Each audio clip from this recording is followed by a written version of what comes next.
What are we doing? Ooh, it is so good. Ooh.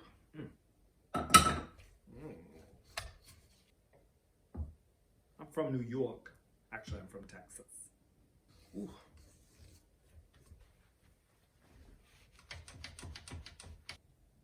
Hello, and welcome to the Great Quarantine Baking Show. My name is Ryan, aka the BakingSitter, and I'm so excited about this series.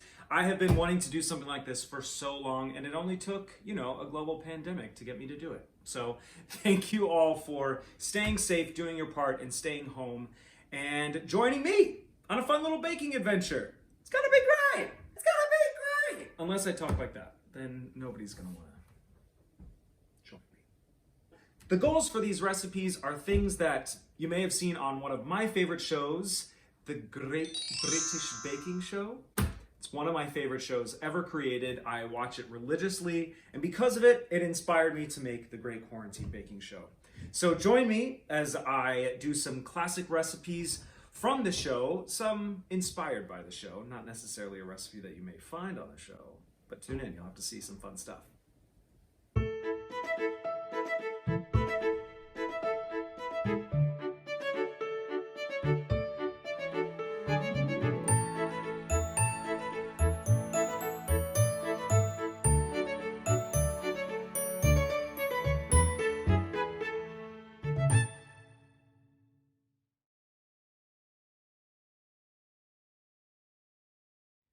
You guys, I am so excited about the first episode. What we have today is a classic recipe that you've probably made at home before, but if not, you've definitely tried it.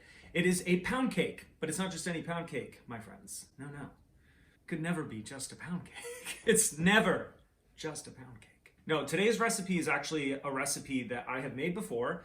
It's a classic pound cake with blackberries, and I love blackberries so much. Just dreaming about it again. Also, the goal here is trying to find recipes that we can all make at home. We are in a quarantine, things are a little uncertain and a little crazy right now, so I understand that it's hard to find a lot of these things. It was hard for me even to get eggs this week. We're all doing our part, we're all trying to stay home and use what you got. That's the fun thing about baking, is that it is a science, but there's so much room for interpretation. So a lot of these recipes that I'm doing, feel free to zhuzh it up however you want to do it. If you don't have blackberries at home and you have blueberries, you have raspberries, you have pistachios, you have walnuts, whatever you want to do, you can throw it in to spice up however you want to make it. So I'm using stuff, basically all the ingredients I already had. Butter, eggs, milk, baking powder, salt, flour, and sugar. That's really it. Everything else, and blackberries. So if you can't find blackberries, you can find something else, I'm sure.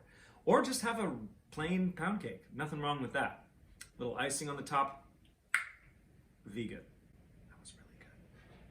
I'm so glad that was on camera. Let's get started. Okay, we want to make sure the oven is started off at 350, which actually my oven, if you can see that far away, my oven's actually at 375, and that's because this oven is a little tired, she's a little sleepy, she's a little old, so I kind of pump her up a little bit more just to make sure she's at temperature. So let's get started. So the first thing that we're going to do is we are going to use my handy dandy KitchenAid here. Isn't she so pretty? I'm at my lovely friend Billy and Nicole's house for this quarantine. They're hosting me like the gracious human beings that they are. And so I'm using their kitchen, their beautiful home, and their gorgeous KitchenAid. Love you. So the first thing we want to do is make sure your room temperature unsalted butter. We have 2 sticks plus 2 tablespoons. They're going to go right into our stand mixer. You want to make sure those are room temperature, because if they're not, they'll just clunk around, and also it will affect the texture of your cake, and nobody wants that. We want a sweet, silky, moist. Listen, if you don't like the word moist, get over it. It's just a word, people. It's just a word. Moist. Okay, and our 2 cups of caster sugar. Now, I don't have golden caster sugar, as it's called in the recipe, so, and not many of us do. And also, it's quarantine, and I can't find it, so white it is. Honestly, it's just a little bit of The golden sugar kind of has a little bit more of a molassesy kind of flavor to it. So if you do have molasses at home, I would maybe suggest adding just like a tablespoon of molasses. In we go. And bring that together.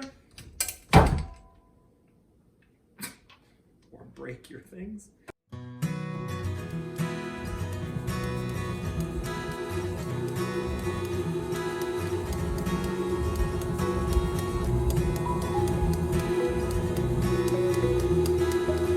Now you're going to want to use a standing mixer if you have one. If not, a hand mixer is totally fine. And if you don't have that, wooden spoon. Just the classic Julia Child way. Bump this up, get it nice and creamy. Now creamy basically just indicates it doesn't have a coarse texture to it. So really making sure the butter and the sugar are perfectly mixed together and nice and smooth and not grainy. Add in a teaspoon of our good vanilla extract. Thank you, Ina Garden, for teaching us everything has to be good olive oil and good vanilla extract. She is not wrong. Makes all the difference.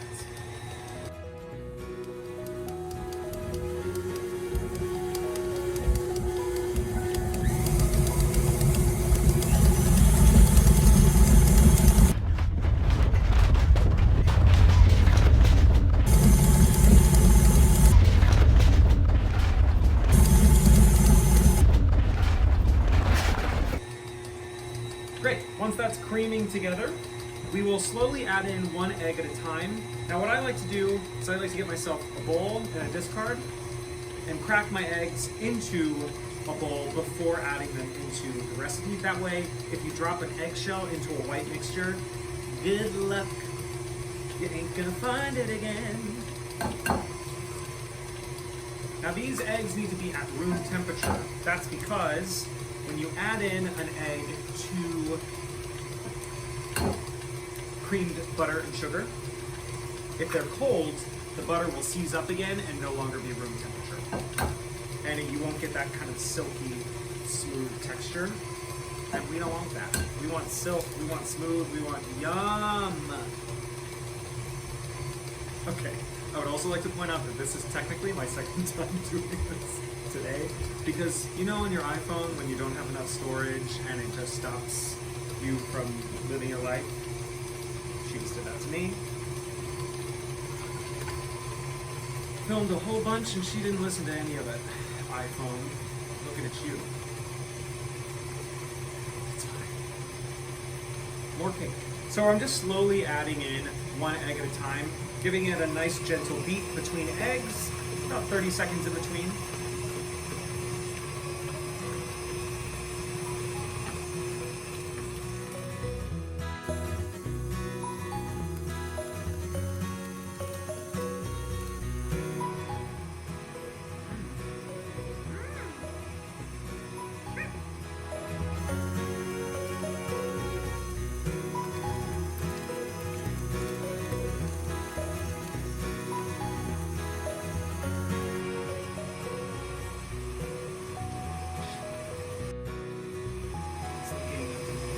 Delicioso. I'm gonna turn her off for a quick second, and you just want to scrape the sides of the bowl to make sure, like I tell my students, everybody's invited to the party. So you want to make sure you scrape the edges, get everybody mixed in together, because they're all invited to the party. Okay, give it a good mix around. Scrape all that butter and sugar so there's no clumps. Hey Google! Shush. Sorry, I don't understand. My nephew calls him Goo-Goo. Hey Goo-Goo. Okay, scrapey. Girl, Goo-Goo is trying me. I understand you're just trying to help. Thank you, Goo-Goo. Alright, and back it goes. Give it a good whip around. Turn that off. Time to put in our dry ingredients and the remainder of our wet ingredients, which is just 180 milliliters of whole milk. If you don't have a food scale at home, which I suggest that you get one because they're super cheap and super helpful in baking, it gets everything nice and precise the way that we want it, as opposed to just, by cups. but this is also 3/4 cup of whole milk, if you want to do it that way, which is great. I like to kind of switch it up. I like to do, instead of just adding all of my dry ingredients and then like a little bit of the wet, I like to kind of go back and forth between the two. So I'm going to throw in my 2 teaspoons of baking powder, not baking soda, baking powder, there's a difference, and a pinch of salt. I think all of that went in my sleeve.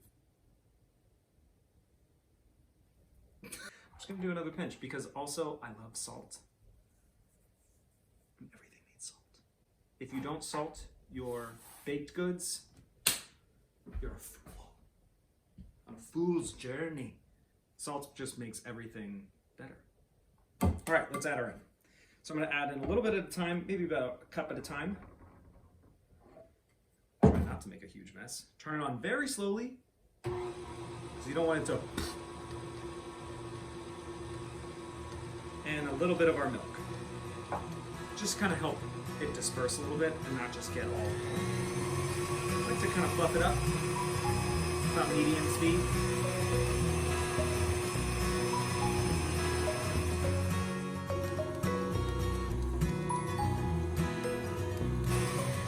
And a little bit more.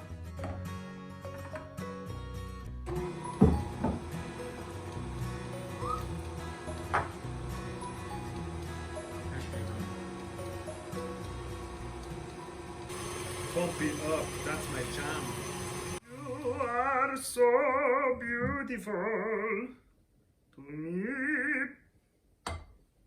Can't you see it? Little rascals.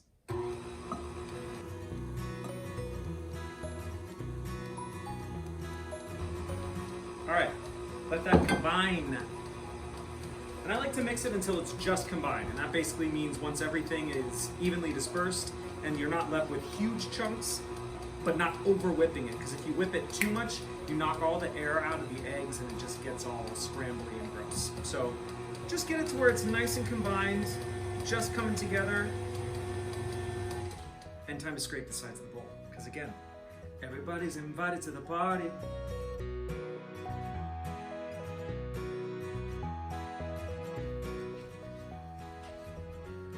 Scrapey. Very tasty. Oh yes, honey. Also noticing in quarantine, I feel like I'm constantly breathing really heavily. I think it's because I'm eating so much. Like constantly out of breath. I like catch myself. I sound like that character from Hey Arnold. It me. Fun part. Fun part is blackberries. Blackberries are my favorite. I remember as a little child going down to South Texas with my family, and we would go picking ourselves some blackberries and have ourselves some blackberry cobbler and some ice cream. Oh, so good. That's why I want to do this recipe, because I love blackberries. I really do. What actually, the rest of the blackberries that they had at the supermarket, even during this quarantine, were gorgeous. They were gorgeous. They were so pretty. So pretty. In fact, they were so pretty that I had to cut them in half because they were so large. So here they are. Here are these gorgeous babies. They're stunning, they're tart, they're amazing. They're gonna be the perfect little pop of just tangy goodness in this pound cake. Because the pound cake's pretty sweet. A traditional pound cake is pretty sweet. It's a dense, sweet, moist. If you don't like the word moist, get over it. Moist cake. I use that word a lot, so get ready. We're gonna take ourselves a plastic bag. I have just about, what is that? Like a fourth a cup of flour. Take our blackberries, throw them in the bag.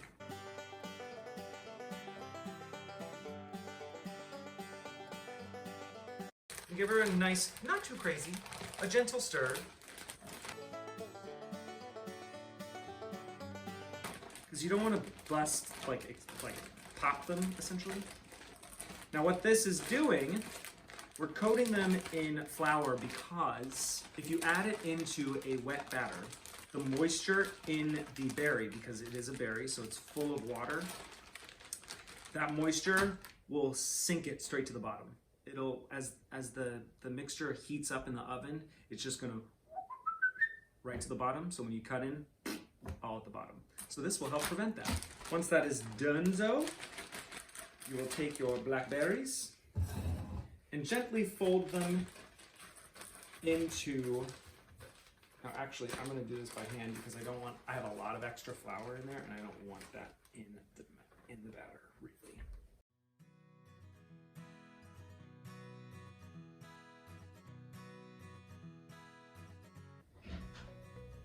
It ain't bacon unless you get a little messy.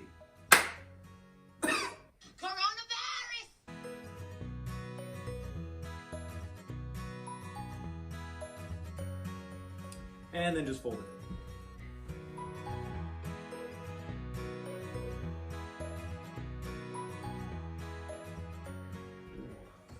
in. Ooh, child.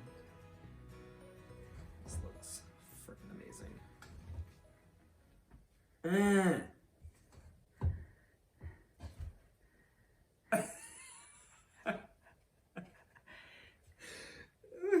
I'm gonna watch this again and I'm gonna hear you. Yeah, I know. Say hi, Cole. Hi! I was working out. Like a queen, and I'm making... Just in time to eat this pound cake later. Okay. Why do I say okay and then drink? Fool. Now the fun part. I have my prepared baking dish. You want to get a nice deep cake dish. That's because if you get one of those thin ones from like the dollar store or whatever, it's just gonna everywhere. Not a cute look. So I actually like to, this is on loan from the beautiful Mendoli's Custom Cake and Confectionery in Toms River, New Jersey. They are my friends and they've been so gracious to me. I've been interning with them for months and they're an amazing, amazing group of ladies that run that gorgeous bakery. And they've taught me a couple tricks myself and they also loaned me this gorgeous cake tin. Thanks, girls. And I broke it. So now it's time to put our batter into our lovely cake dish. Let's do it.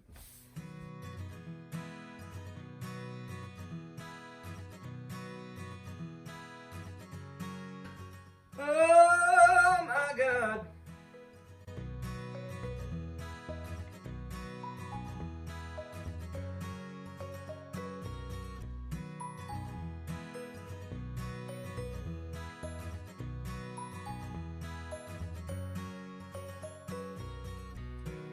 So I have now added it all into my prepared cake dish.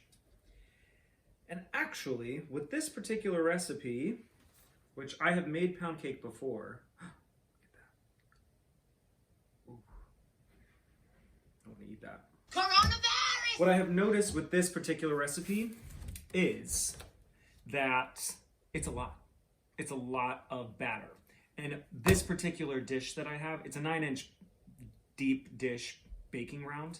You can fill it up pretty high. It's gonna get puffy, so it is gonna rise, but it's not going to blow over per se. So I get it almost to the top, but leaving myself maybe like 1/2 inch at the top, just to give it some security. I want it to hold in place. You don't wanna fill it all the way up to the edge or you're gonna get some crazy spillage. I have a lot of extra batter left, so I'm actually gonna throw them into some cupcake tins and just make little cupcake pound cakes. Why not? Use your little leftovers. That's what's fun about baking. Getting creative. All right, y'all, moment of truth.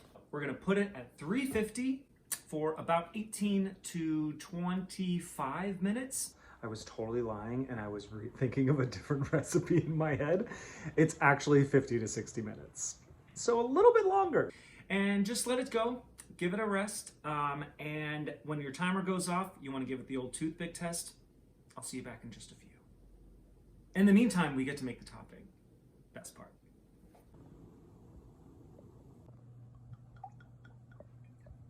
Oh, don't you dare judge me. I know everyone calls you Oven, but I'm gonna call you Nancy. I don't know, I just really like, I feel like I can really talk to you, you know? And also, I think you're really hot. No, I know. Oh, you're so bad. And my timer just went off, so it is time to take her out of the oven. Wow. All right, take myself a little toothpick here. Let's give it the old test. Let's see. I like to find a little crack in it. Crack. I'm getting kisses from the dog. It's clean. Bam Bam, say hi. He just was. All right, so she's out of the oven. She had to cool for quite a while.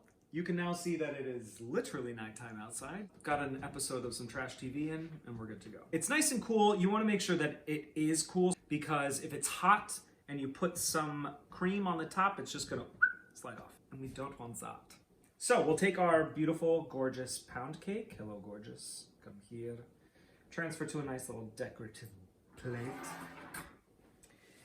And we gotta make our topping, which is all it is just some whole Greek yogurt and some runny honey. Runny honey. Oh, okay. The reason you want runny honey, you get some of the, you know, the like crystallized, hard, really organic, gorgeous, beautiful stuff that is wonderful for other things, but for this in particular, it's good to get a runny honey because you want it to be able to distribute throughout the Greek yogurt, because if you get something chunky, it's gonna get little crystals, you're not gonna want that. So, just a tablespoon added to our Greek yogurt.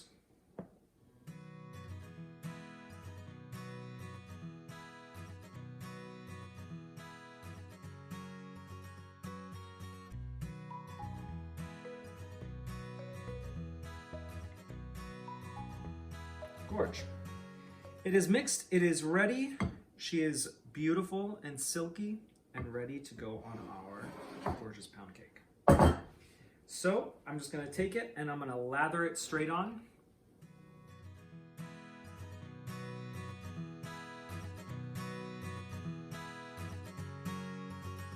Now, I don't like to go crazy overboard because it can have a tendency to fall off of the side. So depending, I mean, if you want all of it, use all of it. Whatever you want, to each their own. I'm just going to gently massage it over to the sides, just right along the edge. She looks so good. Give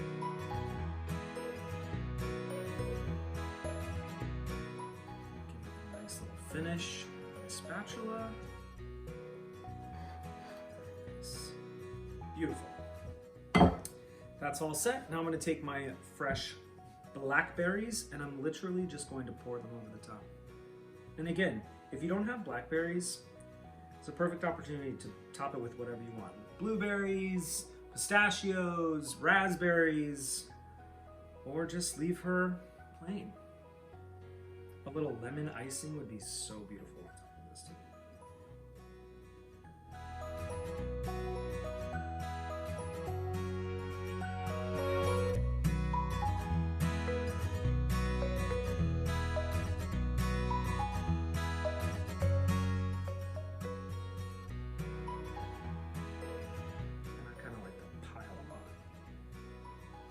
If you're gonna go for it, you might as well go for it. Yeah. That's what I always say. And boom. There you have it. A beautiful, gorgeous blackberry pound cake. I'm gonna eat all of you. Let's give it a taste. The best part. Absolutely.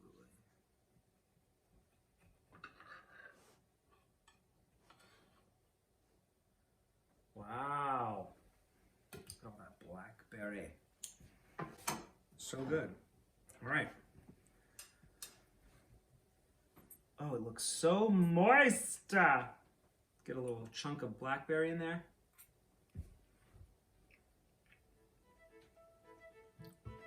Oh yeah. It's delicious. It's tart, it's smooth, it's silky, it's comforting. You got also the tanginess of that Greek yogurt on the top is perfect. Enjoy, you guys.